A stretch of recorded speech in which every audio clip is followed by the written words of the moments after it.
All right.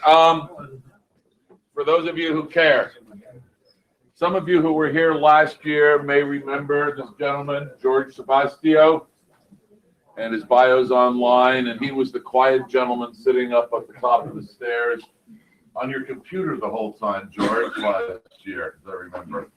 Yeah. George lives and breathes Middle East and I'll let you describe yourself, but he is in Morocco now. We're doing our best to maintain a connection, and because we got bandwidth here. So during this presentation, please, for those of you that have been streaming and using bandwidth, if we could tone it down at least for this, to make sure that we have minimal interruptions into our bandwidth. George, I'm going to hand it over to you. Thank you.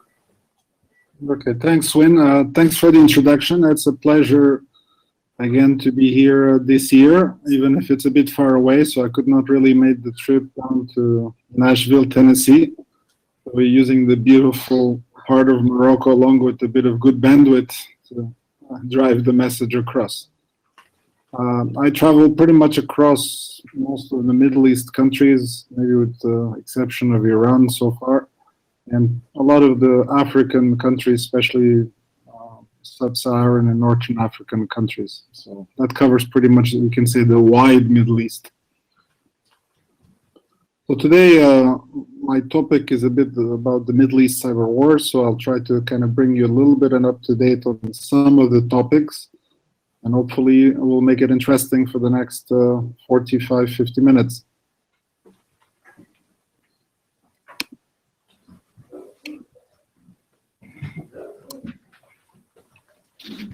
Okay, so I guess the topic is probably appropriate. Are you ready for the Middle East cyber wars? And I guess this applies certainly as much to the Middle East cyber wars towards the Middle East, or cyber wars potentially originating in the Middle East, as certainly some have been experiencing. So getting straight into the topic, since I work for an organization that has some very serious ambitions, I have to start with the disclaimer that this is my presentation on this topic. Certainly not the opinion of my organization that I happen to do some work for. It is some researched material and based on knowledge and a lot of co-worker colleagues. And obviously, it's a matter of opinion, so do not try this at home. So the Middle East continues to evolve, I guess, at a fairly rapid pace. As you can see, you can call it, I guess, the much wilder Middle East. And certainly one thing that you've seen, there's a lot of activity, some attempts to maybe potentially even redraw some borders as we proceed. Obviously, all this conflict exists on the ground in the physical world, but it's also at the same time creating an arms race in the cyber world. So, and this cyber world affects directly the Middle East, but also tends to kind of overflow to the wider Middle East or even to Europe or North America from time to time, as certainly it's been experienced in the past. In order to understand a bit of the capabilities in the arms race, this is, I guess, where we kind of wrapped up last year. Although the numbers may be a little bit dated, but certainly they apply here in the sense that you can have at the top of the list countries like US and Israel spending the biggest amount of money and allowing them to build up capability. But certainly what we have seen is many other countries like Turkey, certainly Iran and Saudi Arabia and UAE spending a lot more in the upcoming years and allow them to build up capability in the physical world as well as in the cyber world. And certainly another country that needs to be added to this top of the list is Qatar, because of Qatar is playing a much more active role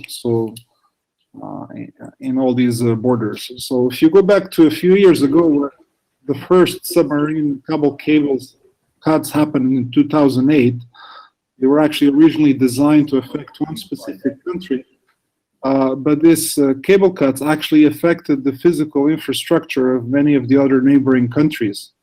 So you can see. Hold on one second, Joel. Can you tell them we're not seeing your slides advance?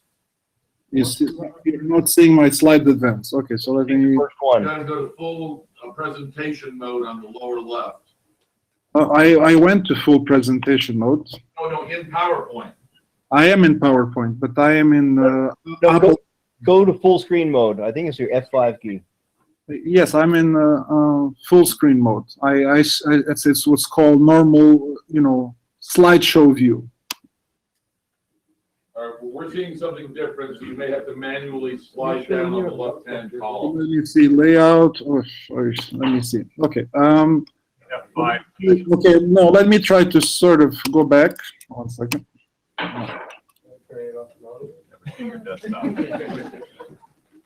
We will have 2 or 3 options. So one option is to certainly. Let me see for this. I'll try to go back to the other slide, stop sharing that, and maybe share something else. Let's see what happens here. That's your lovely case. But there is no, I do not see the other application, which is the PowerPoint view.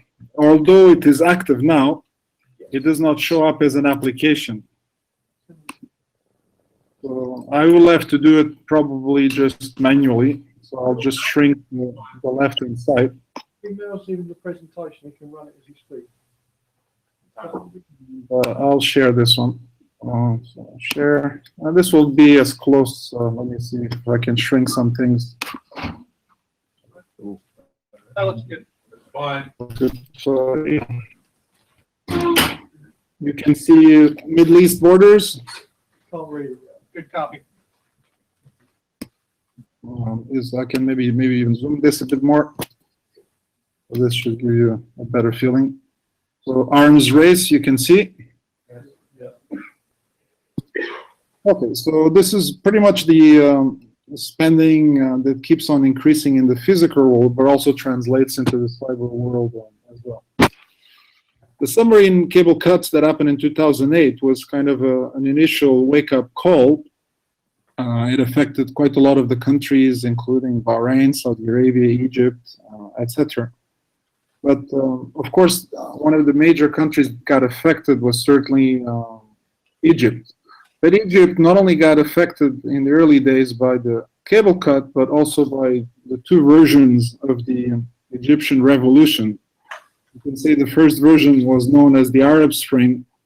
The second one was later known as the Arab Autumn, which is kind of the cold shower that tends to happen a bit after the first version. So as a result, you saw a lot of cyber activity happening and a lot of disruption that actually occurred in the electronic world. The real much bigger wake-up calls came, of course, when Iran got attacked with Stuxnet. It took some time to figure out who was doing the attacks and realized very quickly who were the 2 or 3 primary originators, and it changed the rules. But the other one, a lot of the rules, you can say, was Shamu when Saudi Arabia and Qatar got attacked. And they quickly realized that, oh, this is affecting oil production, which is today producing a big percentage of our national revenue. So this kind of direct impact of what we can refer to as critical infrastructure resulted in a lot of these countries starting to take steps to have critical infrastructure protecting agencies. 2 of the major countries that have undertaken projects on this is certainly visible are in Saudi Arabia and UAE, but other ones are in the process of initiating some, like Qatar and others. Others lag a bit behind, like Bahrain and Kuwait, but they will have to pick up some pace as well. So all these national disasters give a visibility to the risk that was upon the national economy of those affected countries. So when we look at the crisis management, not at the organization level, but at the country level, the question was, can some of these countries actually survive one of these disasters, and will this impact dramatically the operation of the country or survival of the economy of the country in the future? Of course, this critical infrastructures vary a lot from country to country, but certainly telecommunications, banking, other ones that certainly, and telecom, but other ones include, for example, water supply. If you take a city like Riyadh, they have water supply that lasts somewhere between 3 to 5 days. So if somebody was going to attack the water system that is desalinated and comes from Eastern Province, a city of about 5 to 6 million people would become unlivable in the neighborhood of 5 to 7 days. You can quickly realize that the impacts on the critical infrastructure depend a lot on the nature of the risks that are associated with the Middle East. Now, some countries in the Middle East have lots of resources, others don't. And they're all expected to cope with these changes. And certainly, if you take a country, for example, like Bangladesh, where about 84% of their websites, and I'm talking every website, including government and other critical ones, have at least one SEV1 vulnerability. You quickly realize that these countries don't necessarily have the resources or the capabilities to deploy the necessary protection mechanisms to defend themselves. So this allowed the creation of new organizations like the OIC Cooperation Center, in which cyber attack knowledge is basically being shared across all Islamic countries today. This is actually being hosted as part of Oman CERT, so it's an extension of the Oman CERT in Muscat. So when we talk about this new approach towards protecting themselves, is how much risk can these countries or these organizations take in order to be able to defend themselves? So who gets attacked first? Who has the biggest pies to lose? We saw already the example of Shamu in the critical oil industry, another industry in the region that has gone from very small to very big is certainly the telecom industry, and they have been one of the major sources of recent attacks, and they have gotten much bigger distributed denial of services attacks in the order of 300 gigabits. Of course, countries like Saudi Arabia, Qatar, or UAE do not have always the capability to defend themselves against such attacks that might consume most of the available international bandwidth for those countries. So mobile networks are now becoming sometimes the number 2 or number 3 organization in the country in terms of global revenue. So they play a critical infrastructure in terms of supporting the activities in the country, but they're also a very large organization supporting GDP activity. Some of the big changes that obviously happen is the availability of what we call mercenaries for hire. These mercenaries come from today 3 primary sources: oligarchs in the old Russia, Ukraine, some Asian millionaires funding some, or in the drug cartels of Middle to Central and South America. So these organizations are willing to fund attacks as long as the payoff is worth enough for them. So this is dramatically changing the rules of the game. Who has access to technology that can launch much more sophisticated attacks? And you can certainly see that some countries would be willing to hire these resources on a much short notice, thus allowing them to build capability much more quickly. Many of you may have remember a few years ago, there's a guy called Roberto Petroni. We got into a bit of trouble, a good friend as well in ICT security, created something called Wabi Sabi Labi back in 2007, which was designed to be kind of an exploit marketplace.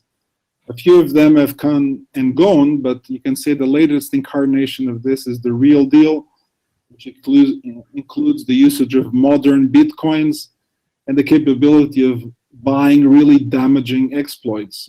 Exploits can go as low as a few $1,000s, reach middle $20,000, and can go as much as $500,000, depending on the kind of damage they can actually do and the interest by specific countries in those exploits. So you can say that countries today are building a store of these exploits that they will be able to use on demand basis if the need to use them ever came about. So you combine this with the mercenaries, and you can see the recipe gets a bit more complicated. Okay, not all the countries have the same capabilities, but a small country like Israel sees himself surrounded by foes, and of course has one of the biggest capabilities after the US today, although it's a very small country in size. A country like Iran, which is much bigger and just also in population or even sometimes in technically available resources, as the one that has amassed the greatest critical mass in things like cyber army after other regions, like, for example, China or others. But certainly Iran in the Middle East is becoming a major potential superpower. And you can see that countries like Israel see this as a big threat, and obviously the alliances keep shifting all the time. So today, foes of Israel before, like Saudi Arabia or so, are now becoming friends. So the alliances are changing much more rapidly. Since telcos do play a very important role in the generation of revenue, but also in the generation of the attacks. Certainly one remembers what happened in Mumbai. Mobiles, voice over IP technology and others played an important role in giving capabilities to attacks. And the same thing obviously happened in Pakistan during the school massacre that happened by the Taliban. So the response from the country was, we're going to fingerprint everybody, and if we don't have the fingerprint associated with the SIM card, those phones will simply go dead and they'll stop functioning. So there's very critical response towards the telco operators and protecting the telco data, because they see that as a very vital resource. Other areas that are affected or have affected the telco side, besides the DOS and obviously the control of the telco industry, is a cyber attack like Region, which came a little bit after Shamu, and it was used against telcos, in which they were trying to even invade the point of even base stations. So they will actually be able to actually create denial of service conditions on the radio base stations. Now, Region was not only itself used to invade the GSM networks, but also was used to attack other organizations like educational, governments, etc., financial institutions. It was primarily a discovery, but it had also attack capabilities. The command and control center for this specific Trojan was found itself to be located somewhere in India, increasing the visibility of this country and the Middle East cyber warfare. Now, so far we've talked about some very sophisticated potential attacks, the increase of marketplace for zero-day exploits, but one should not forget that we seem to always be missing the basics. Most of the attacks today actually start with very simple phishing scams. We saw this happen to RSA, but this went much well beyond RSA. We have specifically one individual was able to draft himself a letter that allowed him actually to leave prison.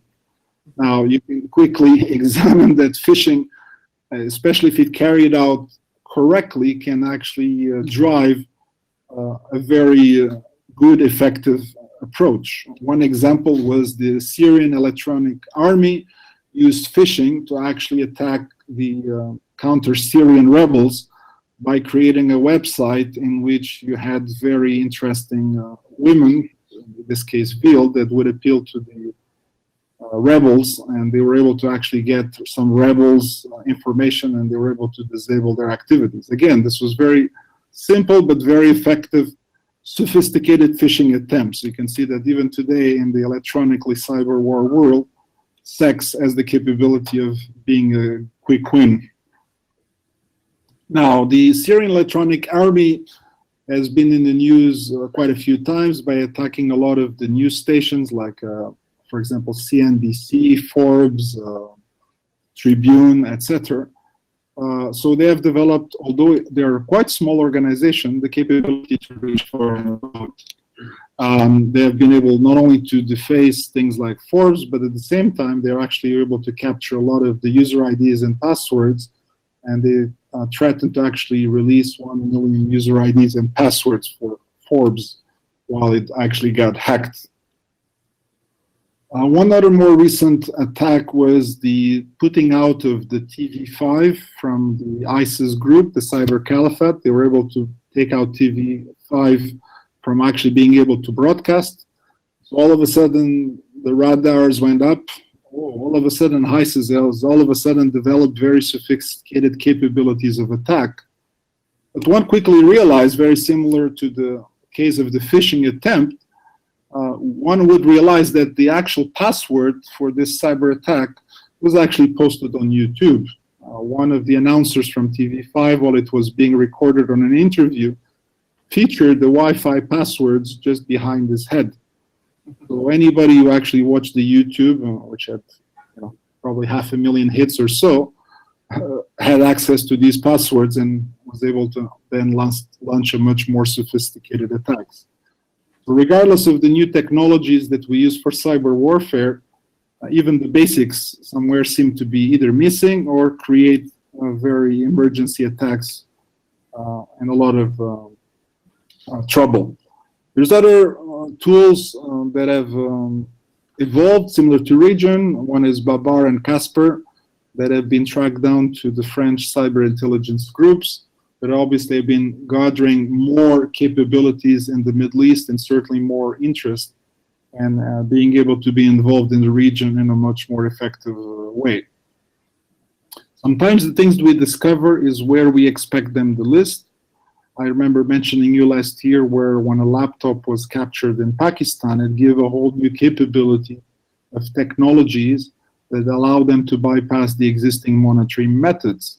This particular laptop that got captured by the British intelligence in Afghanistan held the laptop that contained some of the attack plans. This resulted in obviously some direct drone attacks on some of the Al-Qaeda leaders, and also some of the plans that they were using towards potentially creating sub-warfare activities.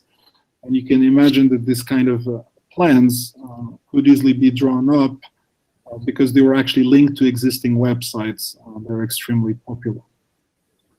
Other basics that we seem to have forgotten completely is certainly the usage of social networks. ISIS certainly being able to use social networks much more effective than we have expected. ISIS backers grabbed something like 46,000 Twitter accounts in 2014 alone. So they have been able to use the social media much more effective than their cyber defenders. They have created their own version of Facebook, so kind of a parallel Facebook world, Kefala book, which is their Islamic version, allowing them to obviously network and exchange potential information. Some of this information obviously is being exchanged via information that is being encrypted into images, but allows them to obviously carry much more sophisticated plans of attack. ISIS has participated in quite a lot of these web defacements, and some of them have been primarily due to a lot of the vulnerabilities that have existed in WordPress. So these web defacements obviously have resulted in other examples of attacks. One where they ended up posting the pictures of 100 US military personnel, and they called it the kind of the hit list or the kill list, in which the idea was to say, and they were trying to find potential people that will take the job of actually, or the lone wolves to attack these individuals. So we said, where did they actually get this entire list? Well, they have some new, very sophisticated mechanism to go out and collect this from the US military. But we quickly realized that a simple Google search was able to retrieve most of this information. So obviously information such as Google search that can be used for one approach can also be used for the exact opposite in the same way. So it needs to be certainly controlled or viewed in a completely different way when we look in today's world. ISIS and the Cyber Caliphate also hacked Malaysia Airlines after the experiences that you saw, and they actually brought down the website for a period of time. So they do have developed some capabilities. As you know, Malaysia is one of the countries in the Middle East Asian corridor that certainly has developed a very good cyber defense mechanism. They have also a very active CERT for a number of years. Now, since they know of the existence of much better monitoring methods, a lot of these individuals have taken to the dark web by using Tor or other similar technologies basically avoid being tracked, or at least making tracking of their activities much more difficult. So Anonymous then decided to attack ISIS as well. So they decided to create highly distributed denial of service attacks against some of the ISIS social networks, etc. The interesting operation about this attack is, although it was partly successful, the technology like Cloudflare was actually used to protect ISIS websites. We have on one side technology that is actually being used by good organizations, can also be used by all to actually defend themselves in a much more effective way. So you can see the alliances, or the usage keeps changing very dramatically.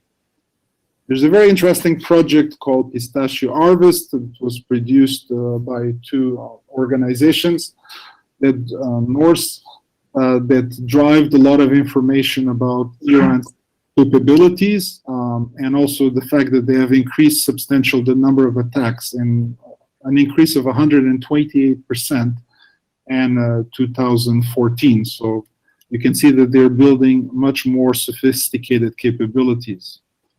Now, these are some extracts from this capability by AEI and Norse, that they established a database to be able to track these attacks globally, and they basically build a knowledge base on these attacks.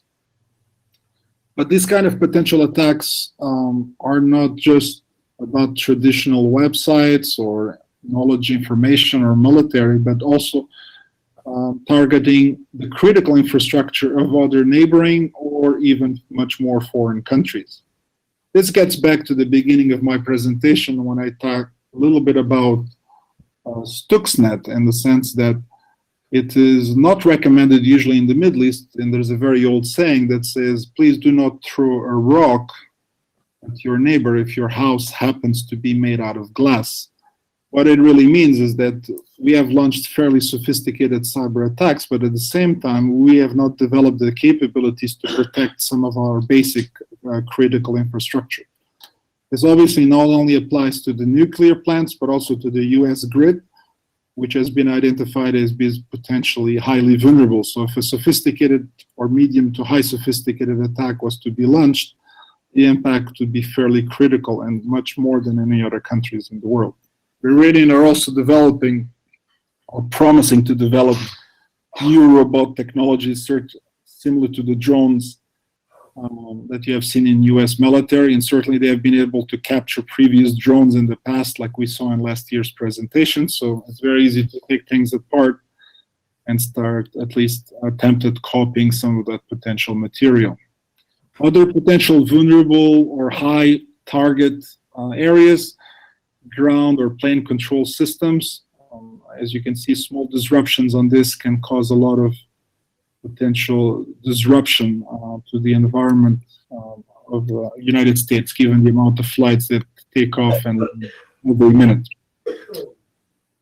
One interesting gentleman, Mr. Kaspersky, has created an interesting illusion about a couple of years ago, is how we're going to manage this entire chaos. Certainly, the Middle East is far from getting there, but we need to develop the right protocols of declaring cyber war and how we kind of control this cyber war when it actually gets a little bit out of hand.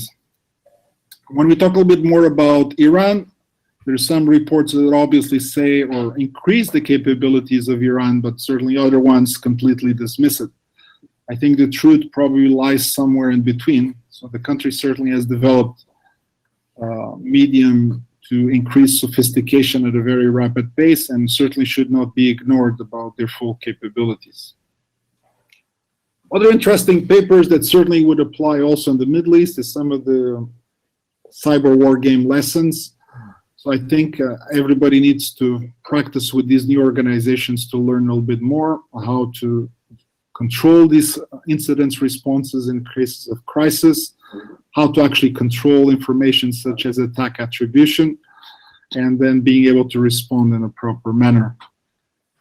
One good example of this was certainly UK recently created a cyber terror simulation over several days. And obviously information or these kind of exercises or the information generated from such exercises will lead to a much better level of protection at the country or inter-country level. Getting back to a good old known faction that I tend to plug in every time, time still plays a very important aspect. And here I call about time in the notion of agility of the incident response. So some of the lessons learned from the elements of the presentation today that I wanted to cover: certainly don't throw rocks if your house is made out of glass. Get down to the basics, because we're still facing, failing very miserably in the protection on the basic elements.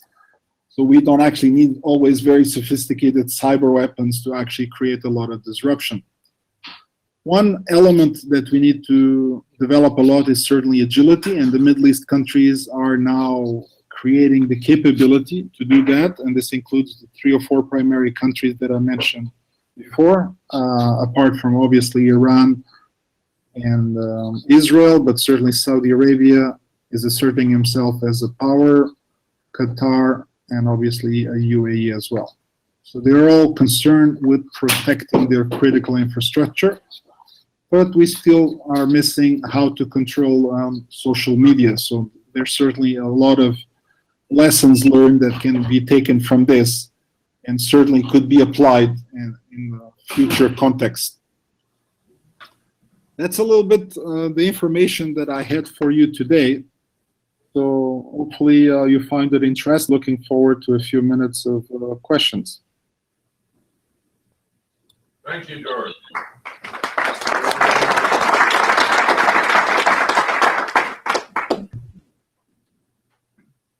Hey, George. Yes. On slide number 49, you say you typed out the word counter, but you used the word control. Which one did you mean? 49. The bottom line, slide 49. Yes.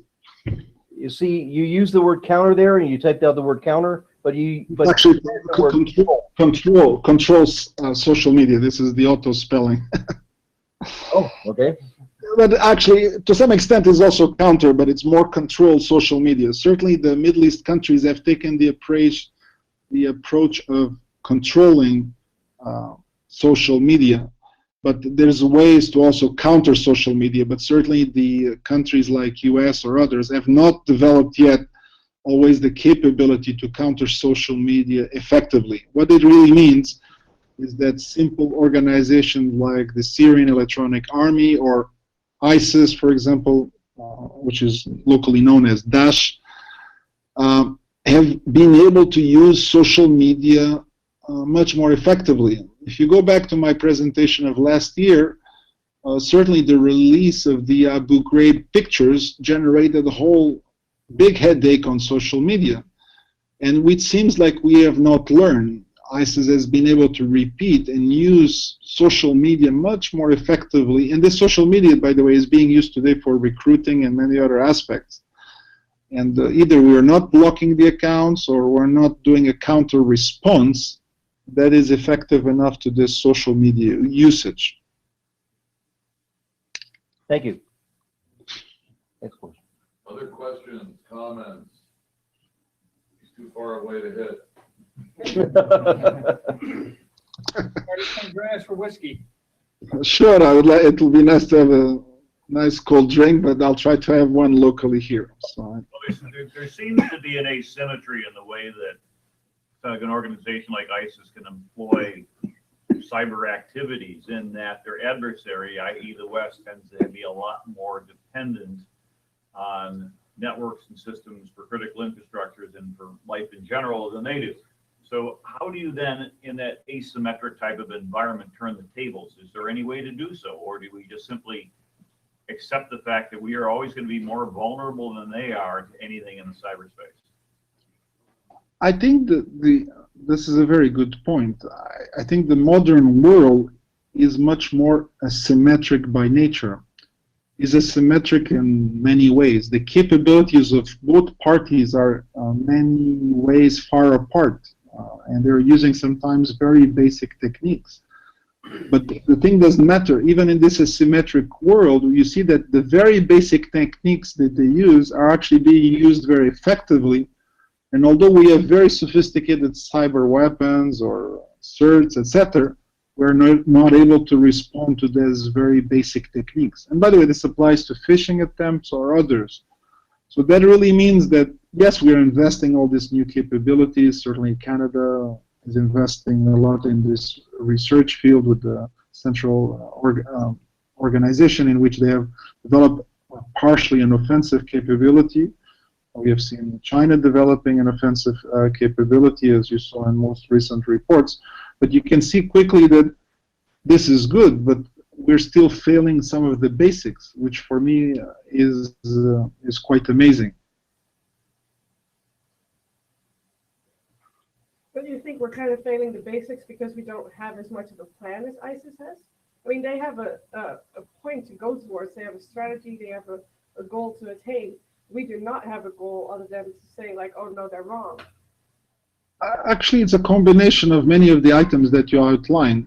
Although ISIS appears to be unorganized and very hodgepodge, they actually have a very well-defined structure. There's a couple of documents that have been recently captured, and some of them have been discussed. Some of the activities they do, they appear to be very strange or very all over the map in nature, but they actually have a purpose in which they're being used. And in the purpose in which they're being used, they're delivering an effective response to them, or an effective value by the action they have taken. But we don't seem to be able to be in a position to actually counteract this effect in an organized or effective way. And by the way, this applies as simple as by themselves using a Cloudflare to defend some of their websites. So that means they're using the same technologies that we're providing to everybody else to prevent, for example, a distributed denial of service against their message delivering infrastructure. Anyone for George? All right, George, thank you very much for taking time. Thank you, George.